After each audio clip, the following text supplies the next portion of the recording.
Right, there we go. We're at 36 degrees. That's what it's like in there. I've rammed it full of logs now. Look at those big boys I've got in there. It's not a prissy machine. It will take fair old chunky logs. I would normally chop that one in half at the beginning there to get that and the initial like load that goes in there, but after it big things like that can go in. The only reason why I haven't chopped that one in half is the axe is all the way at the top of the garden and I can't be bothered to go and get it, so I've just chucked that one in. Anyway, the flames are all coming up as we can see, so that one's nicely catching a light. We've got a mix in there, mainly ash though. I've got my ash supply back, which is quite nice.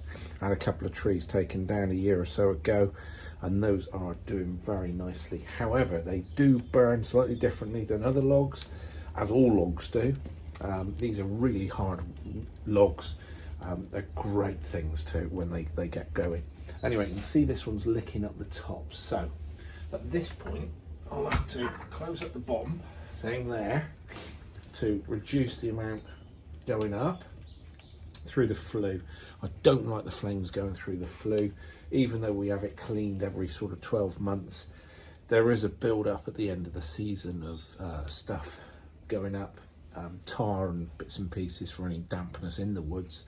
In the wood, there shouldn't be too much, but there might be, and I can't see inside there, so I don't want a chimney fire, so I'll close that one up. Then what we do is we lock this one up here. So I've locked the bottom one up, lock this one up here. There we go, so that's locked, all in. Pull this lever, that closes the flap up for the flue.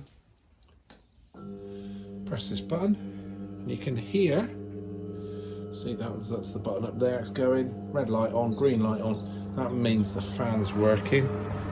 There's the fan. And what that will do is that will then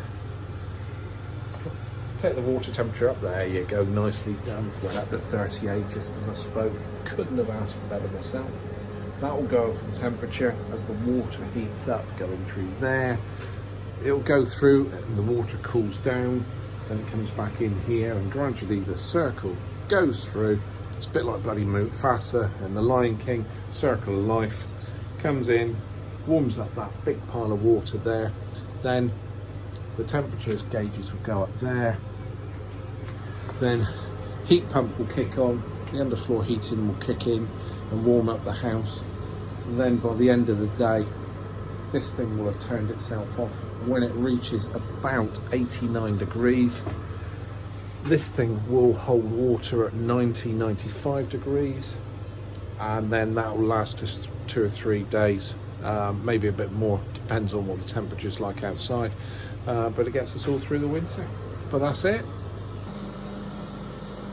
There we go. This is how she's doing now on 68 on the machine.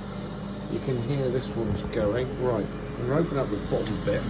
I might not open it for very long because it gets a bit airy, but let's see what's going on. There we go. That is hot in there, very hot.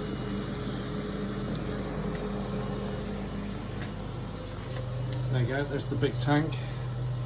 That one's up to almost 60, and that one's gone from 30 to 40 now. It's been going for a couple of hours. And also, you'll have a little look over here.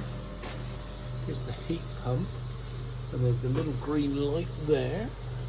And that's showing us that it's working and it's pumping out all the water going around the underfloor heating. So that's sorting that out.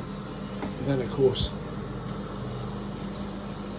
I just keep that one stocked up with wood, which I do every sort of like hour and a half because it's really hard wood, ash tree. So I'll be doing that. And then that one will fill up with water, which is nice and hot, and off we go.